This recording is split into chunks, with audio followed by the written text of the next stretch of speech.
اگر ہم اپنے معبودوں کے بارے میں ثابت قدم نہ رہتے تو یہ ضرور ہم کو بہکا دیتا اور ان سے پھیر دیتا، اور یہ انقریب معلوم کر لیں گے جب عذاب دیکھیں گے کہ سیدھے رستے سے کون بھٹکا ہوا ہے۔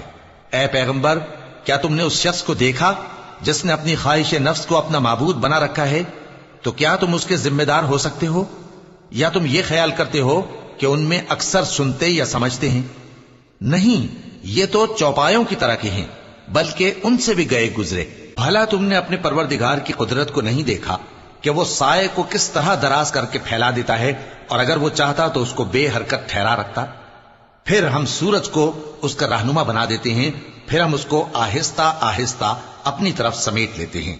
اور وہی تو ہے جس نے رات کو تمہارے لیے پردہ اور نیند کو آرام بنایا اور دن کو اٹھ کھڑے ہونے کا وقت ٹھہرایا، اور وہی تو ہے جو اپنی رحمت یعنی مے کے آگے ہواؤں کو خوشخبری بنا کر بھیجتا ہے، اور ہم آسمان سے پاک نتھرا ہوا پانی برساتے ہیں تاکہ اس سے شہر مردہ یعنی بنجر زمین کو زندہ کر دیں، اور تاکہ ہم وہ پانی بہت سے اور آدمیوں کو جو ہم نے پیدا کیے ہیں پلائیں۔